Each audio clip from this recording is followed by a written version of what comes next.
The auctioneer mocked her tears until a rancher silenced the crowd. The auctioneer's hammer fell like thunder on Martha Caldwell's heart. Sold. Vernon Blackwood's voice cut through the September heat, sharp as broken glass. His eyes found Martha's across the courthouse square, and his mouth twisted into something that might have been a smile. $23 for the dining set. Next lot, the widow's china cabinet. Martha's knees buckled. $23. She'd served Christmas dinner on those plates for 15 years. Fed neighbors during the drought of '84. Watched her husband Thomas carve the turkey each November, while their friends filled every chair around that table. Now strangers picked through her life like vultures on a carcass. Please. The words scraped her throat raw. That cabinet belonged to my grandmother. Came all the way from Ohio. Blackwood's laugh rolled across the crowd like oil on water. Should have thought of that before your husband gambled away the farm, sweetheart. Debts don't care about sentiment. The crowd murmured. Some looked away. Others leaned closer, hungry for pain. Thomas had been dead 3 months. Kicked by a horse behind McCarty's saloon, they said. But Martha knew better. Thomas never went near horses when he'd been drinking, and he'd been sober 2 years running. Someone had wanted him dead. Someone who knew he'd been asking questions about the missing cattle. Someone who knew he'd found proof. The proof died with him. The debts lived on. $15, called Mrs. Henley from the mercantile. Her voice carried false sympathy. For the cabinet. 15 it is. Blackwood's hammer hovered. Going once. 50. The voice came from the edge of the crowd. Deep, quiet, final. Heads turned. A man stepped forward, tall and lean as winter shadow. His hat brim hid his eyes, but Martha caught the set of his jaw. Hard, unforgiving. His boots made no sound on the dusty ground. Blackwood's smile faltered. Mr. Garrett, didn't expect to see you in town. So this stranger had a name. Garrett. Martha studied his face as he moved closer. Weathered skin, gray, threading his dark hair. Hands that had known work and worse. But it was his eyes that stopped her breath, blue as deep water, old as winter nights. And fixed on Blackwood was something that made the auctioneer's voice shake. $50, Garrett repeated. For the cabinet. Well, Blackwood fumbled with his papers. That's quite generous, but 60. Garrett's voice never changed. For the dining set too. The crowd stirred. Martha felt tears burn her cheeks. This stranger was buying back pieces of her life. But why? What did he want? Men like him didn't throw money at lost causes. Not without a price. Sir, she whispered as he passed, I don't understand. He paused. For one heartbeat, his eyes met hers, and she saw something flicker there. Recognition? Regret? Then his face went stone again. Nothing to understand, ma'am. His words carried the weight of closed doors. Just evening the odds. Blackwood cleared his throat. Very well. Sold to Mr. Garrett. Now then, the next lot. What else? Garrett's question stopped the auctioneer cold. I beg your pardon? What else belongs to Mrs. Caldwell? Martha's breath caught. The crowd fell silent. Even the wind seemed to pause, as if the whole world waited for Blackwood's answer. The auctioneer's face went pale as cemetery marble. The remainder of the household goods. Some livestock. Personal effects. His voice dropped to a whisper. The land itself. How much? Now see here, Garrett, how much? The words came out like hammer blows. Blackwood's hands shook as he shuffled papers. $300. Plus court costs. Plus interest. $300. Martha's legs gave out completely. She sank onto the courthouse steps, her black dress pooling around her like spilled ink. $300 might as well have been 3,000. Might as well have been the moon. But Garrett never flinched. He reached into his coat, pulled out a leather pouch. The coins made music as they hit Blackwood's table. Gold music. Freedom music. There's your 300, Garrett said, plus 50 for your costs, plus whatever you call interest. Another handful of coins, and 50 more for your trouble. The crowd erupted. Voices rose like startled birds. Martha couldn't breathe, couldn't think. This stranger, this man named Garrett, had just bought her entire life. Her farm, her freedom, her future. But why? Blackwood's face twisted with something Martha had never seen before. Fear. Raw. Naked fear of the man standing before his table like judgment itself. "The sale is complete," Blackwood announced, his voice barely audible. "All property reverts to—" He swallowed hard. "To Mr. Garrett." Martha found her voice. "Sir, I cannot accept—" "You're not accepting anything."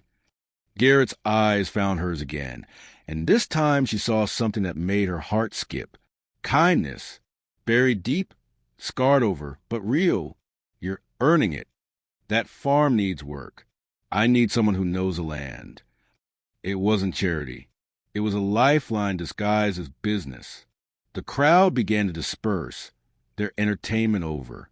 Blackwood packed his ledgers with trembling hands. But Martha remained on the courthouse steps, staring at this stranger who just changed her world with a handful of gold coins. Who was he? What did he want? And why did she feel like her real troubles were just beginning? The wagon wheels creaked like old bones as they rolled away from town. Martha sat rigid beside Garrett, her hands folded tight in her lap. Behind them, her rescued furniture rattled and bounced with each rut in the road.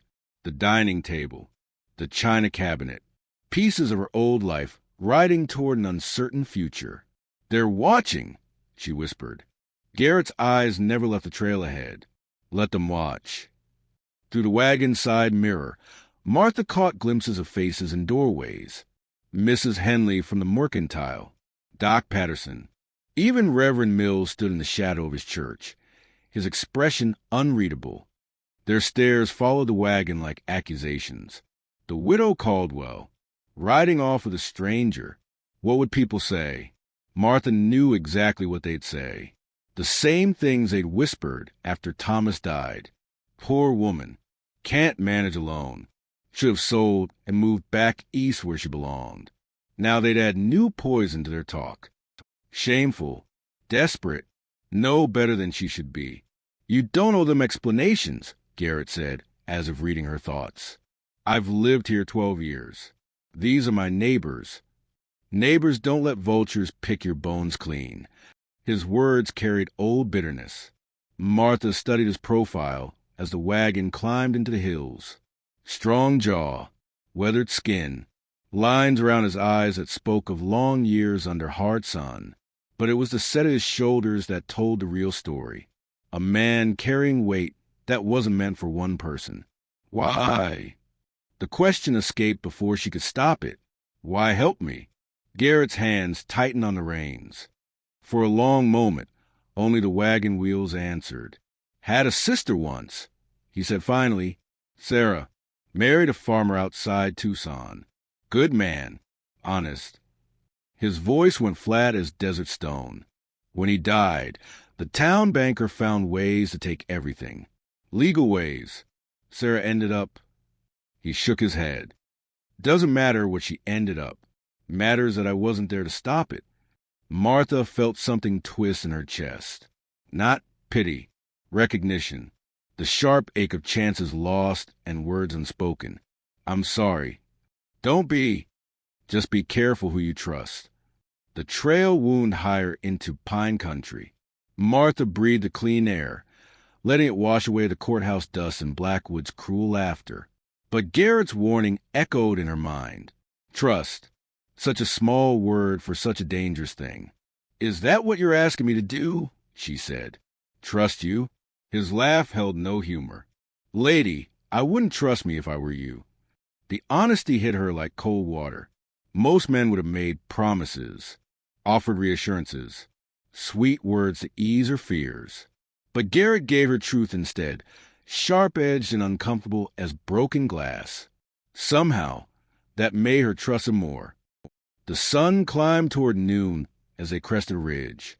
Below them spread a valley Martha had never seen before, though she'd lived in these hills all her adult life. Green pastures. A silver creek winding through cottonwoods. A house that looked solid and lived in, with a wide porch and stone chimney. Home, Garrett said simply. But Martha heard something else in his voice. A question, maybe, or a hope he was afraid to name. As they rolled down the valley slope, Martha saw signs of careful work everywhere. Fences mended with good wire. Pastures cleared of stones. A vegetable garden behind the house. Neat rows still green despite the September frost warnings. You live here alone? 5 years now. Garrett guided the wagon toward the barn. Built most of it myself. Gets quiet sometimes. Quiet. Martha understood quiet. The terrible silence of an empty house. Meals for one. Conversations with ghosts.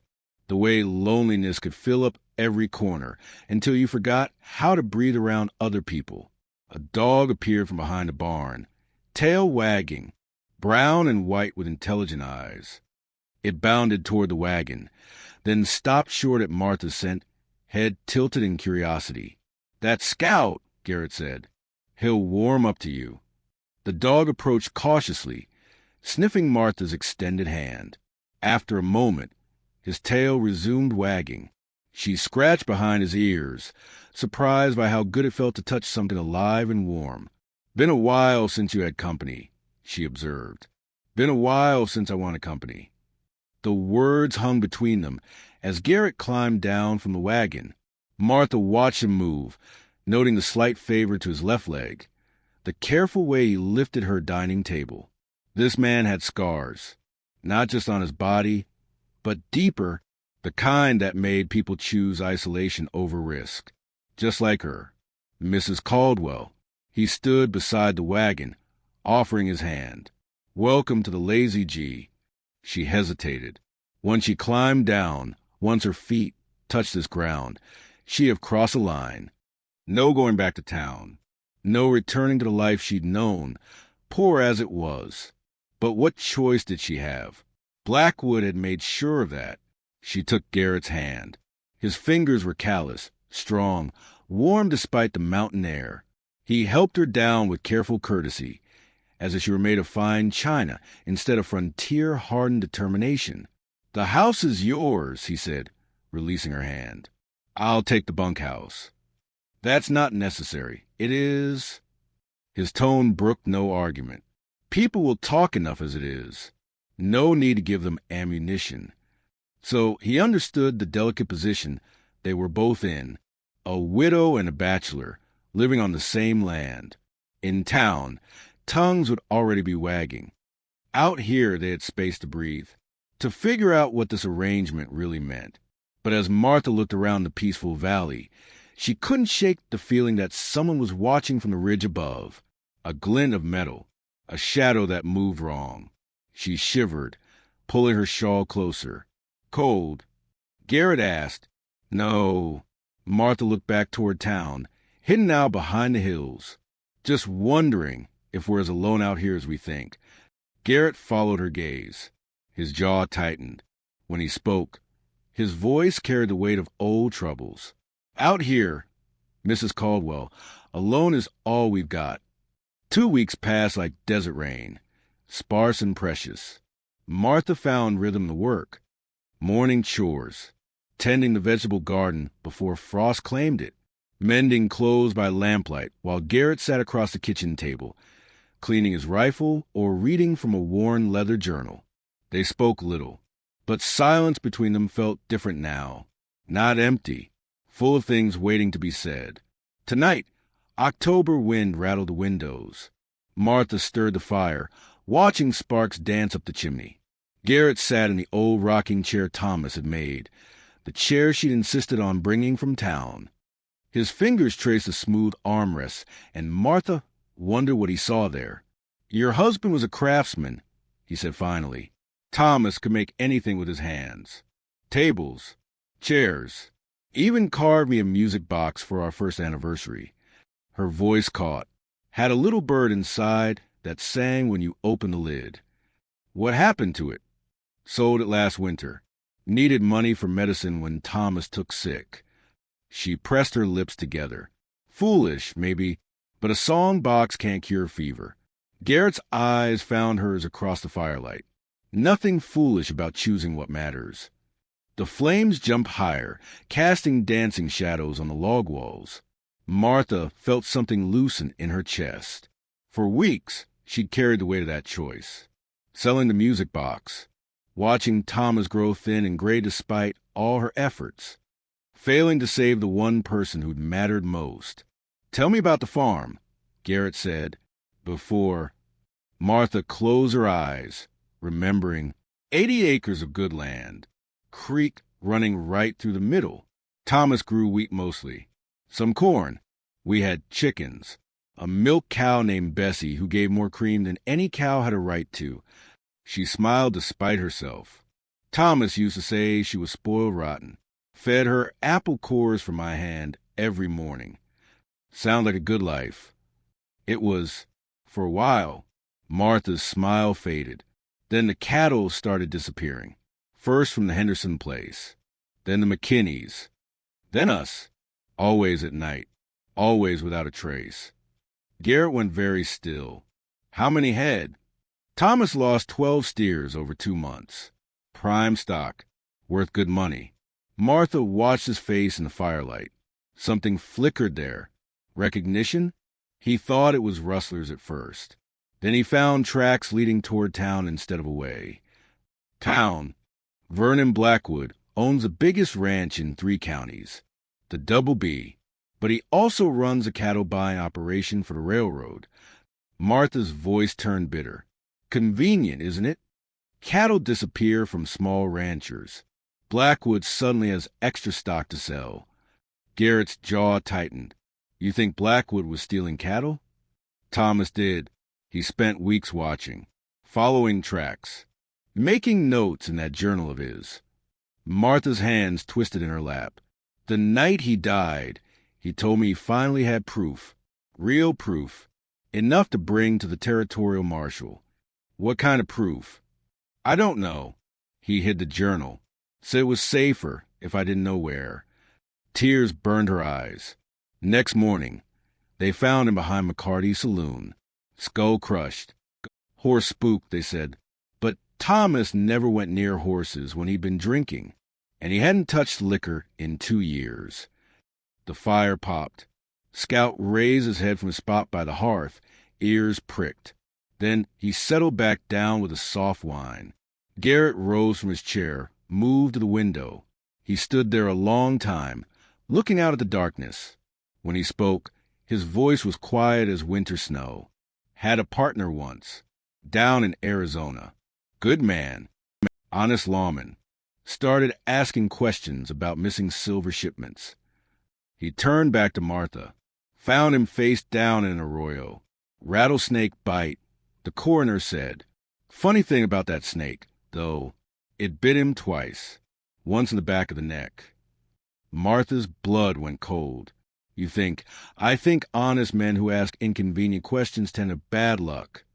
Garrett returned to his chair, but his eyes stayed sharp. Alert.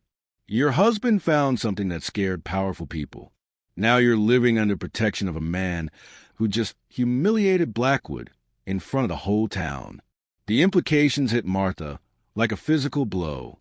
She wasn't safe here. Neither of them was. Blackwood wouldn't forget his public embarrassment. Men like him never forgot. Why did you really help me? She whispered. Garrett was quiet so long Martha thought he wouldn't answer. When he spoke, his words came slow and careful, like a man walking on thin ice. Sarah wasn't just my sister. She was my twin. We came west together after the war. Planned to start fresh. Build something good. His hands clenched into fists. She died in a whorehouse in Tucson. Laudanum and shame. All because I was too busy playing lawman to notice she needed help. Martha's heart broke a little. You were trying to help people. I was trying to be important. There's a difference. Garrett met her eyes. When I saw you on those courthouse steps, Saw Blackwood laughing while your world burned. I saw Sarah. Saw my chance to do right by someone who mattered. The wind gusted harder, making the house creak. Somewhere in the darkness, a coyote called, long and lonesome. Martha thought about choices, about the thin line between salvation and danger, about trusting a man whose scars ran as deep as her own. What happens now? She asked. Garrett's smile held no comfort. Now we wait, and we watch, and we hope that whatever your husband found, it stays buried deep enough to keep us both alive. But even as he spoke, Martha caught the flicker of lamplight on metal from the ridge above the house. There for a heartbeat. Then gone. Someone was watching. Someone was waiting. And Martha had the terrible feeling their time was running out. The sound came at midnight. Soft hoofbeats on hard ground. Martha woke to Scout's low growl from the kitchen. She lay still, listening to the wind and her own racing heart. The hoofbeats stopped near the barn. Someone was here. She slipped from bed, pulled on her robe, and crept to the window. Moonlight silvered the yard, turning shadows into threats. A horse stood by the barn door, its rider already dismounted. The figure moved toward the house with careful steps. Martha's breath caught. She recognized that walk. The slight limp, the way he favored his right shoulder. Doc Patterson. What was the town doctor doing here in the dead of night? She watched him approach the front door, then heard his soft knock. 3 quick taps. A pause. 2 more taps. Like a code, Garrett's boots hit the floor in the bunkhouse. A moment later, his door opened. Martha heard low voices but couldn't make out words. The men moved toward the barn, their conversation urgent but hushed. Something was wrong. Terribly wrong. Martha dressed quickly and slipped outside. The October air bit her skin, but she barely noticed. She crept toward the barn, staying in the shadows. The big door stood slightly open, lamplight leaking through the gap. Getting too dangerous, Doc Patterson was saying. Blackwood's asking questions. About Thomas. About the journal. Martha's blood turned to ice water. The journal. Thomas's hidden proof. What kind of questions? Garrett's voice carried deadly quiet. He wants to know if Thomas said anything before he died. If he told Martha where he hid his evidence. Doc Patterson's hands shook as he spoke. Vernon's getting desperate, Cole. He knows someone's going to piece it together eventually. Cole. Martha's mind reeled. Garrett's first name was Cole. But more than that, Doc Patterson knew him. They'd worked together before. How much does Blackwood know? Garrett asked. Enough to be scared. Not enough to feel safe. Doc pulled a folded paper from his coat. This came through territorial channels. They're sending a marshal to investigate the cattle thefts. He'll be here within the week. Martha pressed closer to the gap in the door. Through the crack, she could see both men clearly now. Garrett studied the paper, his face grim. Doc Patterson looked like a man carrying a terrible burden. There's something else, Doc continued, about Thomas's death. I need to tell someone. It's eating me alive. Doc, I know how he really died. The words came out in a rush. It wasn't the horse. Blackwood and 2 of his men brought Thomas to me that night. Said they found him on the road. Hurt bad. Asked me to patch him up quiet-like. Doc's voice broke. Thomas was conscious when they brought him in. Conscious and scared. He kept saying he had proof. Evidence that would hang Blackwood for rustling. Martha's knees went weak.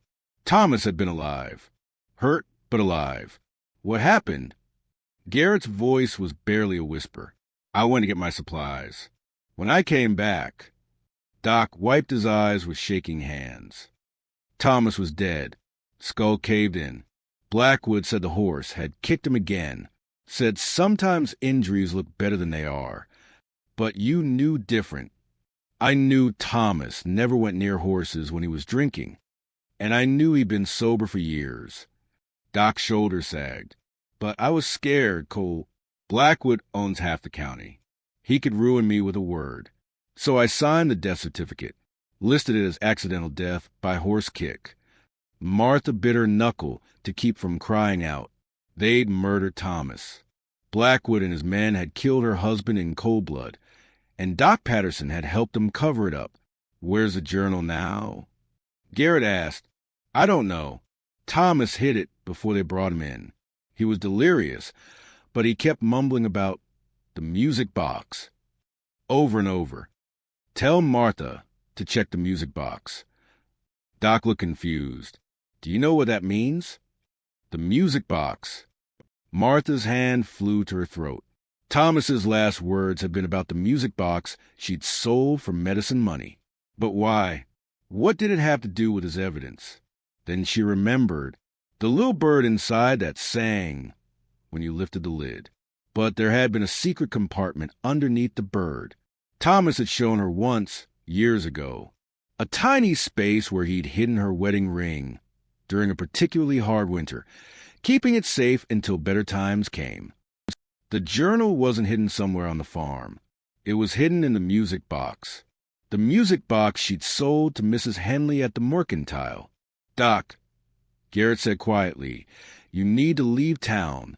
Tonight, Blackwood can't know you talked to anyone. I can't just disappear. People would ask questions. Dead men don't answer questions. Garrett's tone left no room for argument. Pack light. Ride hard. Don't stop until you reach Denver. Doc Patterson nodded, his face pale as moonlight. The two men shook hands, and Martha saw something pass between them. Respect, old friendship, shared guilt over things that couldn't be undone. As Doc prepared to leave, Martha crept back toward the house. Her mind raced with everything she'd heard. Thomas had been murdered. The journal was in the music box at Henley's store. A territorial marshal was coming. And Garrett, Cole, wasn't just a helpful stranger. He was something else. Someone else. She slipped back into the house and waited by the window. A few minutes later, she watched Doc Patterson ride away into the darkness. Then Garrett returned to the bunkhouse, his shoulders heavy with burden. Martha sat in the darkness, her world shattered once again. Everything she thought she knew was wrong. Thomas's death, Garrett's identity, even her own safety. She was living with a man whose real name she didn't know, protected by someone who might be just as dangerous as the people hunting her. But one thing was clear. Tomorrow, she had to get that music box back. Thomas had died trying to expose Blackwood's crimes. The least she could do was finish what her husband started, even if it killed her. Dawn came gray and threatening, heavy clouds rolling in from the west. Martha stood at the kitchen window, watching Garrett Cole tend the horses. Every movement told her something new. The way he checked shadows before stepping into the open. How his hand never strayed far from his gun. This was a man accustomed to danger. She'd made her decision in the sleepless hours before sunrise. Today, she would ride to town. Today, she would get the music box back from Mrs. Henley. Thomas had died for the truth hidden inside it, and she wouldn't let his sacrifice be worthless. Going somewhere? Cole's voice startled her. He stood in the doorway, hat in hand, studying her traveling dress. Town. I need to settle some affairs. His eyes narrowed. What kind of affairs? Martha met his gaze steadily. No more lies. No more secrets. I know who you really are, Cole. I heard you talking with Doc Patterson last night. Cole went very still. For a heartbeat, Martha saw something dangerous flicker in his eyes. Then his shoulders sagged, and he looked older than his years. How much did you hear? Enough. Thomas was murdered. You're not just a helpful rancher. And there's something hidden in the music box I sold to Mrs. Henley. Martha lifted her chin. I'm going to get it back. Like hell you are. Cole stepped into the kitchen, closing the door behind him. Blackwood's got men watching the town. You show your face there, you're dead before sunset. Then come with me. I can't. Not yet. Cole ran a hand through his hair. That territorial marshal Doc mentioned? He's not coming to investigate cattle theft. He's coming for me. The words hit Martha like cold water. What? My name's Cole Garrett. I used to be a federal marshal. 3 years ago, I was tracking a gang that specialized in robbing silver shipments. Got too close to some powerful people. They framed me for murder and put a price on my head. His laugh held no humor. Been running ever since. Martha stared at him. A wanted man. She was living under the protection of an outlaw. The murder charge, is it true? No. But truth doesn't matter when you've got half the territorial government in your pocket. Cole moved to the window, scanning the hills. I came here to disappear. Hide until I could prove my innocence. Then I saw you on those courthouse steps, and you couldn't walk away. Sarah's face, all over again. His voice went soft. I couldn't let it happen twice. Thunder rumbled overhead. The first fat raindrop struck the windows like bullets. Martha watched the storm approach and felt time slipping away like water through her fingers. We're both running out of choices, she said finally. Maybe, but running into town isn't. The sound of hoofbeats cut him off. Many horses, riding hard. Cole's hand dropped to his gun as he peered through the window. Company, he said grimly. Martha looked over his shoulder and felt her blood freeze. A dozen riders approached through the gray morning light. Vernon Blackwood led them, his black coat flapping like vulture wings. Behind him rode his hired guns, faces hard as winter stone. Garrett! Blackwood's voice carried across the valley like thunder. Come out and face justice. Cole checked his rifle, his movements quick and sure. Get to the root cellar. Stay there no matter what you hear. I'm not hiding while you... This isn't about courage, Martha. It's about staying alive long enough to see justice done.